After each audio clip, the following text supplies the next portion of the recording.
नमस्कार, शाम 7 बजे का समय है। स्वागत है आपका देश दिन भर में। हाजिर हैं हम देश की तमाम अहम खबरों के साथ। सबसे पहले आज की सबसे बड़ी खबर, टर्किश एयरलाइंस के विमान में बम होने की खबर अफवाह निकली।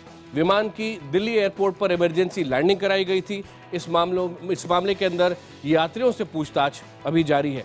इसके अलावा व्यापम घोटाले में घिरे मध्य प्रदेश के मुख्यमंत्री शिवराज सिंह चौहान सीबीआई जांच के लिए तैयार हो गए हैं।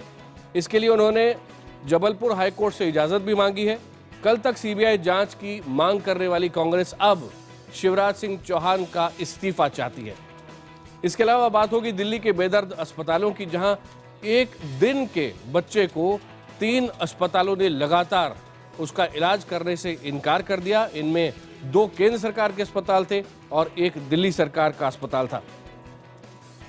मुंबई के Bhabha atomic research centre bark के ऊपर 25 मिनट तक एक ड्रोन मंडराता रहा, जबकि ये एक नो फ्लाइंग जोन है। हाउसिंग.com का ये ड्रोन बताया जाता है। पुलिस ने इस मामले की जांच शुरू कर दी है और 2 लोगों को गिरफ्तार भी किया है। सेना में JCOs यानी जूनियर कमीशन ऑफिसर और उसके नीचे की रैंक्स की जो भर्तियां हैं, उसके लिए अब ऑनलाइन रजिस्ट्रेशन होगा।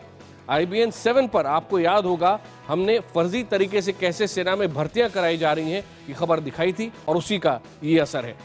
इसके अलावा बताएंगे कैसे मैनपुरी में एक डॉक्टर की लापरवाही से गर्भवती महिला की आंख की रोशनी चली गई है। लेकिन सबसे पहले बात करते हैं व्यापम मामले की। मध्य प्रदेश के मुख्यमंत्री शिवराज सिंह चौहान आखिरकार व्यापम घोटाले में सीबीआई जांच के लिए तैयार हो गए हैं। शिवराज सिंह चौहान का कहना है कि वो रात भर जागते रहे, सोचते रहे और आखिरकार उन्होंने वो फैसला लिया जिसकी मांग विपक्ष वर्षों से कर रहा है। शिवराज ने व्यापम जांच की निगरानी कर रहे हाईकोर्ट से सीबीआई जांच कराने की अपील कर दी है। हाईकोर्ट को अब इस पर फैसला लेना है। मैं जनमत के आगे शीश झुकाता हूं और माननीय हाईकोर्ट को एक अनुरोध पत्र भेज रहा हूं कि व्यापम मामले की जांच वो सीबीआई से कराने की कृपा करें। मध्य प्रदेश के मुख्यमंत्री शिवराज सिंह चौहान ने व्यापम घोटाले की जांच सीबीआई से कराने को लेकर हाईकोर्ट में अर्जी दे दी है, लेकिन अब तक सीबीआई जांच की मांग करने वाली कांग्रेस इससे संतुष्ट नहीं है। कांग्रेस नेता दिग्विजय सिंह का कहना है कि उन्हें सीबीआई पर भरोसा नहीं है। हम ये चाहते हैं कि माननीय सुप्रीम कोर्ट के नेतृत्व में SIT नियुक्त किया जाए जो हर हफ्ते इसको मॉनिटरिंग करे। व्यापम को लेकर कांग्रेस का प्रदर्शन लगातार जारी है। मंगलवार को पार्टी कार्यकर्ताओं ने भोपाल में प्रोफेशनल एग्जामिनेशन बोर्ड के दफ्तर के बाहर प्रदर्शन किया। इस मामले में विसल ब्लोअर आशीष चतुर्वेदी का कहना है कि सीबीआई जांच बहुत पहले ही कर ली जानी चाहिए थी। इस मामले में मौतों का सिलसिला अभी थमने का नाम नहीं ले रहा। मंगलवार को व्यापम घोटाले में आरोपी एक कांस्टेबल का शव पंखे से लटकता हुआ पाया गया और साथ ही साथ एक और आरोपी की तबीयत खराब होने की खबर है।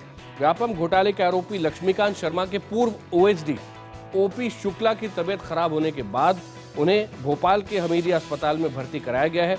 जिला कोर्ट के आदेश के बाद उन्हें अस्पताल भेजा गया। मध्य प्रदेश में टीकमगढ़ के ओरछा में पुलिस कांस्टेबल रमाकांत पांडे का शव उनके घर में पंखे से लटकता हुआ मिला। कुछ महीने पहले STF ने पांडे से पूछताछ भी की थी।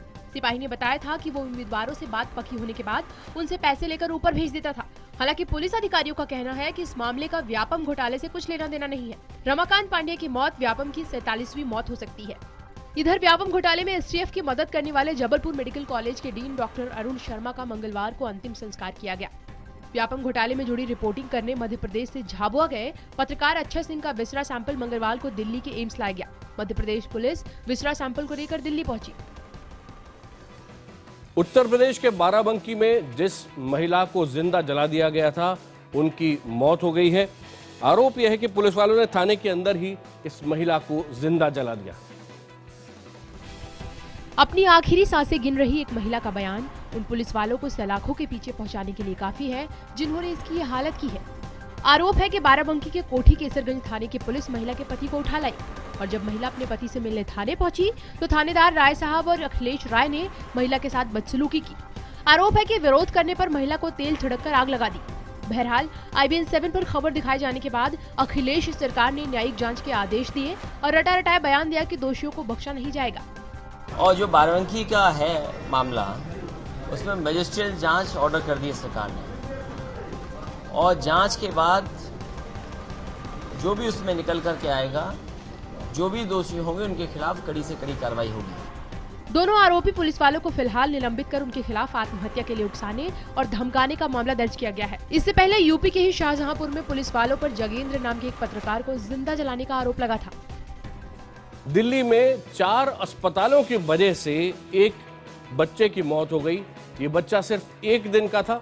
सबसे पहले प्राइवेट नर्सिंग होम ने इस बच्चे का इलाज करने से इनकार कर दिया क्योंकि उसके माता पिता के पास हर दिन इलाज के लिए देने के 10,000 रुपए नहीं थे। उसके बाद केंद्र के 2 और दिल्ली सरकार के एक सरकारी अस्पताल ने भी इस बच्चे का इलाज करने से इनकार कर दिया। अब दिल्ली सरकार ने इन तीनों अस्पतालों से जवाब तलब किया है। मुख्यमंत्री अरविंद केजरीवाल कितने ही बड़े बड़े दावे करें, पर एक नवजात को ये सरकार इलाज भी नहीं दे पाती। 1 दिन के नवजात अनमोल को लेकर परिवार अस्पतालों के चक्कर लगाता रहा, लेकिन इलाज नहीं मिल पाने के कारण बच्चे की मौत हो गई। दरअसल अनमोल का जन्म बुध विहार के एक निजी अस्पताल में हुआ था, लेकिन प्रीमेच्योर होने की वजह से अस्पताल ने उसकी देखभाल पर रोजाना 10,000 रुपए खर्च की बात कही। परिवार वालों ने इस पर असमर्थता जताई तो निजी अस्पताल ने उन्हें सरकारी अस्पताल भेज दिया। RML और कलावती अस्पताल ने किसी न किसी बहाने से इलाज करने से मना कर दिया। बाद में मासूम की LNJP अस्पताल में मौत हो गई। और उसी का ये असर है। इसके अलावा बताएंगे कैसे मैनपुरी में एक डॉक्टर की लापरवाही से गर्भवती महिला की आंख की रोशनी चली गई है। लेकिन सबसे पहले बात करते हैं व्यापम मामले की। मध्य प्रदेश के मुख्यमंत्री शिवराज सिंह चौहान आखिरकार व्यापम घोटाले में CBI जांच के लिए तैयार हो गए हैं। शिवराज सिंह चौहान का कहना है कि वो रात भर जागते रहे, सोचते रहे और आखिरकार उन्होंने वो फैसला लिया जिसकी मांग विपक्ष वर्षों से कर रहा है। शिवराज ने व्यापम जांच की निगरानी कर रहे हाईकोर्ट से CBI जांच कराने की अपील कर दी है। हाईकोर्ट को अब इस पर फैसला लेना है। मैं जनमत के आगे शीश झुकाता हूं और माननीय हाईकोर्ट को एक अनुरोध पत्र भेज रहा हूं कि व्यापम मामले की जांच वो CBI से कराने की कृपा करें। मध्य प्रदेश के मुख्यमंत्री शिवराज सिंह चौहान ने व्यापम घोटाले की जांच CBI से कराने को लेकर हाईकोर्ट में अर्जी दे दी है, लेकिन अब तक CBI जांच की मांग करने वाली कांग्रेस इससे संतुष्ट नहीं है। कांग्रेस नेता दिग्विजय सिंह का कहना है कि उन्हें CBI पर भरोसा नहीं है। हम ये चाहते हैं कि माननीय सुप्रीम कोर्ट के नेतृत्व में SIT नियुक्त किया जाए जो हर हफ्ते इसको मॉनिटरिंग करे। व्यापम को लेकर कांग्रेस का प्रदर्शन लगातार जारी है। मंगलवार को पार्टी कार्यकर्ताओं ने भोपाल में प्रोफेशनल एग्जामिनेशन बोर्ड के दफ्तर के बाहर प्रदर्शन किया। इस मामले में विसल ब्लोअर आशीष चतुर्वेदी का कहना है कि CBI जांच बहुत पहले ही कर ली जानी चाहिए थी। इस मामले में मौतों का सिलसिला अभी थमने का नाम नहीं ले रहा। मंगलवार को व्यापम घोटाले में आरोपी एक कांस्टेबल का शव पंखे से लटकता हुआ पाया गया और साथ ही साथ एक और आरोपी की तबीयत खराब होने की खबर है। व्यापम घोटाले के आरोपी लक्ष्मीकांत शर्मा के पूर्व OHD OP शुक्ला की तबीयत खराब होने के बाद उन्हें भोपाल के हमीदिया अस्पताल में भर्ती कराया गया है। जिला कोर्ट के आदेश के बाद उन्हें अस्पताल भेजा गया। मध्य प्रदेश में टीकमगढ़ के ओरछा में पुलिस कांस्टेबल रमाकांत पांडे का शव उनके घर में पंखे से लटकता हुआ मिला। कुछ महीने पहले STF ने पांडे से पूछताछ भी की थी। सिपाही ने बताया था कि वो उम्मीदवारों से बात पकी होने के बाद उनसे पैसे लेकर ऊपर भेज देता था। हालांकि पुलिस अधिकारियों का कहना है कि इस मामले का व्यापम घोटाले से कुछ लेना देना नहीं है। रमाकांत पांडे की मौत व्यापम की 47वीं मौत हो सकती है। इधर व्यापम घोटाले में STF की मदद करने वाले जबलपुर मेडिकल कॉलेज के डीन डॉक्टर अरुण शर्मा का मंगलवार को अंतिम संस्कार किया गया। व्यापम घोटाले में जुड़ी रिपोर्टिंग करने मध्य प्रदेश से झाबुआ गए पत्रकार अक्षय सिंह का विसरा सैंपल मंगलवार को दिल्ली के एम्स लाया गया। Madhya Pradesh police viscera sample को लेकर दिल्ली पहुंची। उत्तर प्रदेश के बाराबंकी में जिस महिला को जिंदा जला दिया गया था उनकी मौत हो गई है। आरोप यह है कि पुलिस वालों ने थाने के अंदर ही इस महिला को जिंदा जला दिया। अपनी आखिरी सांसें गिन रही एक महिला का बयान उन पुलिस वालों को सलाखों के पीछे पहुंचाने के लिए काफी है जिन्होंने इसकी ये हालत की है। आरोप है कि बाराबंकी के कोठी केसरगंज थाने की पुलिस महिला के पति को उठा लाई और जब महिला अपने पति से मिलने थाने पहुंची तो थानेदार राय साहब और अखिलेश राय ने महिला के साथ बदसलूकी की। आरोप है कि विरोध करने पर महिला को तेल छिड़ककर आग लगा दी। बहरहाल IBN 7 पर खबर दिखाए जाने के बाद अखिलेश सरकार ने न्यायिक जांच के आदेश दिए और रटा रटाया बयान दिया कि दोषियों को बख्शा नहीं जाएगा। और जो बाराबंकी का है मामला, उसमें मजिस्ट्रियल जांच ऑर्डर कर दी है सरकार ने, और जांच के बाद जो भी उसमें निकल करके आएगा, जो भी दोषी होंगे उनके खिलाफ कड़ी से कड़ी कार्रवाई होगी। दोनों आरोपी पुलिस वालों को फिलहाल निलंबित कर उनके खिलाफ आत्महत्या के लिए उकसाने और धमकाने का मामला दर्ज किया गया है। इससे पहले यूपी के ही शाहजहांपुर में पुलिस वालों पर जगेंद्र नाम के एक पत्रकार को जिंदा जलाने का आरोप लगा था। दिल्ली में 4 अस्पतालों की वजह से एक बच्चे की मौत हो गई। ये बच्चा सिर्फ 1 दिन का था। सबसे पहले प्राइवेट नर्सिंग होम ने इस बच्चे का इलाज करने से इनकार कर दिया, क्योंकि उसके माता पिता के पास हर दिन इलाज के लिए देने के 10,000 रुपए नहीं थे। उसके बाद केंद्र के 2 और दिल्ली सरकार के 1 सरकारी अस्पताल ने भी इस बच्चे का इलाज करने से इनकार कर दिया। अब दिल्ली सरकार ने इन तीनों अस्पतालों से जवाब तलब किया है। मुख्यमंत्री अरविंद केजरीवाल कितने ही बड़े बड़े दावे करें, पर एक नवजात को ये सरकार इलाज भी नहीं दे पाती। 1 दिन के नवजात अनमोल को लेकर परिवार अस्पतालों के चक्कर लगाता रहा, लेकिन इलाज नहीं मिल पाने के कारण बच्चे की मौत हो गई। दरअसल अनमोल का जन्म बुध विहार के एक निजी अस्पताल में हुआ था, लेकिन प्रीमेच्योर होने की वजह से अस्पताल ने उसकी देखभाल पर रोजाना 10,000 रुपए खर्च की बात कही। परिवार वालों ने इस पर असमर्थता जताई तो निजी अस्पताल ने उन्हें सरकारी अस्पताल भेज दिया। RML और कलावती अस्पताल ने किसी न किसी बहाने से इलाज करने से मना कर दिया। बाद में मासूम की LNJP अस्पताल में मौत हो गई। 10,000 रुपये पर डे के फिर फार्म ले आए, बोला कि इस पे साइन कर दो कि हम अपनी जिम्मेदारी पे रख रहे हैं अभी। और उसके बाद आज क्या हुआ? उसके बाद फिर हमने लिया, हम नहीं रख रहे, हमारे पास इतने पैसे भी नहीं हैं और हम दूसरे हॉस्पिटल में ले जाएंगे। बोले कि दूसरे हॉस्पिटल में ले जाओगे तो फिर ठीक है, हम छुट्टी कर देते हैं और अब तक की जो हमारी फीस है वो दे दो। दिल को झकझोर देने वाली ये घटना देश की उस राजधानी दिल्ली की है, जहां सरकार ने स्वास्थ्य सेवाओं को बेहतर करने के लिए बजट दुगना कर दिया है। पिछले महीने ही दिल की बीमारी से जूझ रहे 40 दिन के एक बच्चे को लेकर उसकी मां रात भर अस्पतालों के चक्कर लगाती रही, पर सुबह तक इलाज नहीं मिला था। अक्सर आपने देखा होगा, सुना होगा कि लोगों का एक्सीडेंट हो जाता है, उसके बाद मदद करने के लिए कोई आगे नहीं आता। लेकिन राजस्थान में एक सीनियर IAS ऑफिसर ने बाकायदा एक घायल छात्रा को तुरंत वहां से उठाया और अस्पताल तक पहुंचा भी दिया। लेकिन अस्पताल पहुंचाने के बाद में इस IAS ऑफिसर को भी समझ में आ गया कि आम लोग क्यों किसी दुर्घटनाग्रस्त व्यक्ति की मदद करने के लिए आगे नहीं आते। जयपुर के सवाई मानसिंह अस्पताल से रिंकी को छुट्टी मिल गई है। दर्द के बावजूद घायल रिंकी के चेहरे पर मुस्कुराहट की वजह है राजस्थान के स्वास्थ्य मिशन के अतिरिक्त निदेशक और IAS नीरज के पवन। सोमवार को सड़क दुर्घटना में घायल रिंकी को लेकर जयपुर के SMS अस्पताल के ट्रॉमा सेंटर पहुंचे, लेकिन वहां मौजूद ट्रॉली चालक रिंकी को ले जाने को तैयार नहीं हुआ तो खुद ट्रॉली को ठेलकर घायल छात्रा रिंकी को डॉक्टर के पास ले गए। वहाँ घायलों को देख रहे डॉक्टर आलोक तिवारी नीरज के साथ कैसे पेश आए, सुनिए। मैंने कहा डॉक्टर साहब प्लीज जरा इसको एक बार देख लीजिए, घायल है ये। इस पर उन्होंने, और मैं इसको सड़क से उठा के लाया हूँ, तो उन्होंने कहा सड़क से उठा के लाया तो कोई एहसान किया है क्या? अब तक नीरज को आम आदमी की मुश्किलें समझ में आ गई थी। थक हार कर उन्हें रिंकी के इलाज के लिए अस्पताल के सुपरिटेंडेंट को फोन करना पड़ा। क्यों नहीं, उन्होंने ही बचाई मेरी जान। अगर वो नहीं होते तो शायद मैं तो चली गई होती, शायद अगर वो नहीं होते तो मैं आज होती नहीं इस दुनिया में, उनके कारण ही हूँ। मंगलवार को इस सिलसिले में डॉक्टरों को बैठक बुलाकर हिदायत दी गई है कि मरीजों और परिजनों से ठीक से पेश आएं। आम आदमी पार्टी के नेता कुमार विश्वास की शिकायत महिला आयोग से करने वाली महिला ने अब उनके निजी सचिव शैल के खिलाफ एक मुकदमा दर्ज कराया है और ये मुकदमा उन्होंने मारपीट और धमकी देने के आरोप के साथ दर्ज कराया है। जहां तक कुमार विश्वास के निजी सचिव शैल का कहना है, वो कह रहे हैं कि जानबूझकर उन्हें एक सियासी मामले में फंसाने की कोशिश की जा रही है। आम आदमी पार्टी के नेता कुमार विश्वास की मुश्किलें कम होती नजर नहीं आ रही हैं। महिला का आरोप है कि मंगलवार सुबह वो दिल्ली के आनंद विहार इलाके में अपनी कार से जा रही थी। उसी दौरान मोटरसाइकिल सवार 2 युवक उसके पास आए और उसके सिर में रिवॉल्वर लगाकर धमकी देने लगे। महिला का आरोप है कि धमकी देने वालों में से एक कुमार विश्वास का निजी सचिव शैल है। सीमापुरी थाने की पुलिस ने महिला की शिकायत पर FIR दर्ज कर ली है और मामले की जाँच की जा रही है। 2 लोग आए, बाइक सवार लोग थे, उन्होंने फेस कवर कर रखा था, हेलमेट लगा रखा था। उन्होंने मेरी गाड़ी साइड में लगवाई, मेरे माइंड पे गन रखकर, और मुझसे ये कहा कि ये जो भी तू कंप्लेंट कर रही है इसे वापस ले ले, नहीं तो जान से मार दी जाएगी। आज तो हम तुझे प्यार से समझा रहे हैं, कल को कुछ भी हो सकता है तेरे साथ। इधर पत्नी लिपिका से चल रहे विवाद के मामले में आम आदमी पार्टी के नेता सोमनाथ भारती को कोर्ट से झटका लगा है। दिल्ली की द्वारिका कोर्ट ने सोमनाथ की अग्रिम जमानत अर्जी को सुनने से मना कर दिया है। अदालत ने कहा कि इस मामले में FIR नहीं है और ऐसे में इसकी सुनवाई नहीं की जा सकती। गुड़गांव में हॉरर किलिंग का एक मामला सामने आया है। एक छात्र शेखर इसका नाम था, ये 21 जून से गायब था। घर वाले उसको ढूंढ रहे थे। आखिरकार सोमवार को कुछ जानकारी मिली, जिसके बाद जमीन से खोदकर शेखर का शव निकाला गया।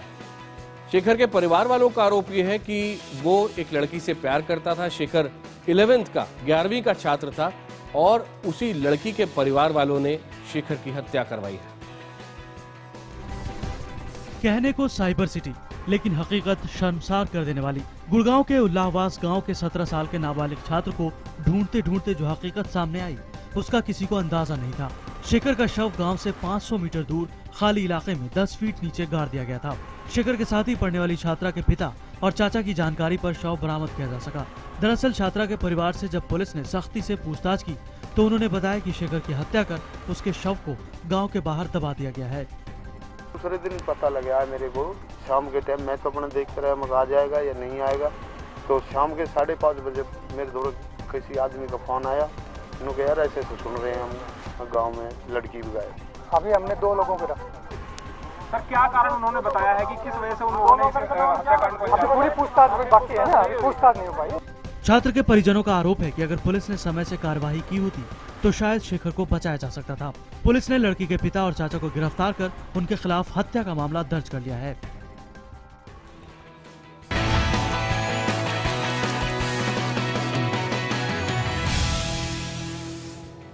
देश दिन भर में आपका एक बार फिर स्वागत है। मैं हूं आकाश सोनी। अब आपको लिए चलते हैं उत्तर प्रदेश के पीलीभीत, जहां एक लड़की ने एक शख्स की जमकर पिटाई की और वो भी पुलिस वालों के सामने। अभी ये जो विजुअल आप देख रहे हैं, इसमें इस लड़के पर आरोप ये था कि लड़कियों के साथ छेड़खानी करता था और साथ ही साथ उन्हें गालियां भी देता था। और जब पुलिस के सामने इस युवक को लाया गया तो लड़की ने वहीं उसकी जमकर धुनाई की। इस आरोपी ने लड़की से माफी मांगते हुए कान पकड़े और सबसे माफी भी मांगी और लड़की के पांव भी छुए।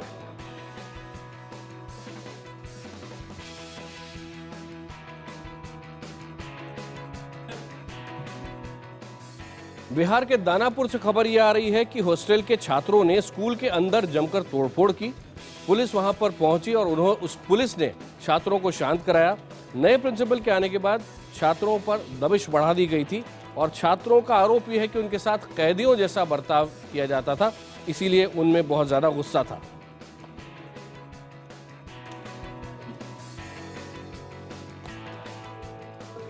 आज दोपहर को एक खबर आई कि टर्किश एयरलाइंस के एक फ्लाइट के अंदर बम हो सकता है और बाकायदा ये एक शीशे पर वार्निंग लिखी गई। क्रू के एक सदस्य ने इस वार्निंग को देखा, जिसके बाद इस प्लेन की इमरजेंसी लैंडिंग दिल्ली के इंदिरा गांधी इंटरनेशनल एयरपोर्ट पर कराई गई। लेकिन आखिरकार जो बात सामने आई उसमें ये सामने आया कि बम नहीं था, ये मात्र एक अफवाह थी। बैंकॉक से इस्तांबुल जा रहे टर्किश एयरलाइंस के विमान में बम की खबर से हड़कंप मच गया। विमान के पायलट ने एयर ट्रैफिक कंट्रोलर को बताया कि विमान के एक बाथरूम में आईने पर लाल रंग की लिपस्टिक से विमान के कार्गो में बम होने की बात लिखी मिली थी। दोपहर 2:15 पर विमान को दिल्ली में लैंड कराया गया। इस दौरान एयरपोर्ट पर इमरजेंसी घोषित कर दी गई। विमान के उतरने के तुरंत बाद उसे खाली इलाके में ले जाया गया। 134 यात्रियों और सभी क्रू मेंबर्स को सुरक्षित निकाला गया।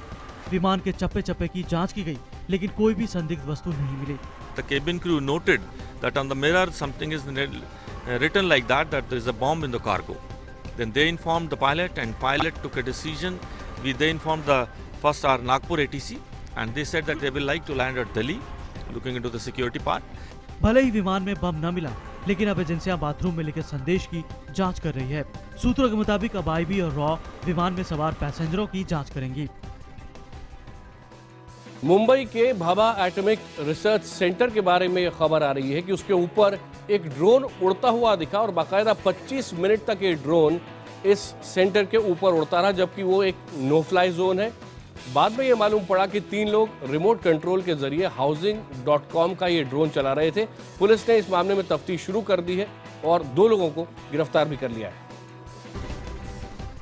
ये वही ड्रोन है जो सोमवार को मुंबई के भाभा एटॉमिक रिसर्च सेंटर यानी बीआरसी के ऊपर करीब 25 मिनट तक उड़ता रहा। बीआरसी के पास Tata institute of social science के एक प्रोफेसर की नजर इस ड्रोन पर पड़ी। इस प्रोफेसर के मुताबिक एक शख्स बीआरसी इलाके की रिकॉर्डिंग ड्रोन के जरिए कर रहा था। प्रोफेसर ने तुरंत अपने फोन से इस पूरे प्रकरण की रिकॉर्डिंग कर ली। प्रोफेसर ने आरोपी को पकड़ने की कोशिश भी की, लेकिन आरोपी अपनी कार में बैठकर फरार हो गया। इसी रोड पर इस टैक्सी के पास एक सिल्वर कलर की टवेरा कार रुकी थी, जिसमें से 3 लोग बाहर निकले। पहले 2 लोग बाहर आए और एक गाड़ी के अंदर मौजूद रहा, और उसमें से 2 लोग यहीं से अपना ड्रोन, जो रिमोट ऑपरेटेड ड्रोन था, उसको उड़ाते हुए इस जोन में लगातार 20 मिनट तक उड़ान भरता रहा। और जिसके बाद अंदर पढ़ाने वाले एक प्रोफेसर की इस पर नजर पड़ी और उन्होंने इसकी जानकारी पुलिस को दी। किस चीज़ का वायलेशन हुआ है इसका भी हम एनालाइज कर रहे हैं। मुंबई पुलिस की जो ऑर्डर होती है अंडर 144 CRPC, इसका कहीं उल्लंघन है या नहीं, इस सारी चीज़ों की हम तफ्तीश कर रहे हैं। पुलिस ने इस मामले में एक बड़े प्रॉपर्टी वेबसाइट में काम करने वाले 2 लोगों को गिरफ्तार किया है। आरोपियों का दावा है कि वो अपने वेबसाइट पर यहां की प्रॉपर्टी की तस्वीरें अपलोड करने के लिए ड्रोन से शूटिंग कर रहे थे। चूंकि मामला बार की सुरक्षा से जुड़ा है, इसलिए पुलिस आरोपियों के दावे की पड़ताल कर रही है। उत्तर प्रदेश के मैनपुरी से खबर ये आई है कि एक डॉक्टर की लापरवाही के कारण एक गर्भवती महिला की आंखों की रोशनी चली गई। इस महिला का नाम रीना बताया जा रहा है और ये कहा गया है कि रीना पिछले महीने रूटीन चेकअप के लिए कुरावली के लाइफलाइन अस्पताल गई। डॉक्टरों ने उसको बताया कि उसे खून की कमी है और खून चढ़ाने के लिए कहा, लेकिन जैसे ही खून चढ़ाया गया उसके बाद रीना की आंखों की रोशनी चली गई। बाद में पता चला कि लापरवाही के कारण इन्फेक्टेड ब्लड रीना को दे दिया गया था। इसके तुरंत बाद रीना को दिल्ली के एम्स अस्पताल भी लाया गया, लेकिन उसकी स्थिति में कोई सुधार नहीं हुआ और आंखों की रोशनी वापस नहीं आई। रीना की शिकायत पर अस्पताल प्रशासन के खिलाफ जांच शुरू कर दी गई है।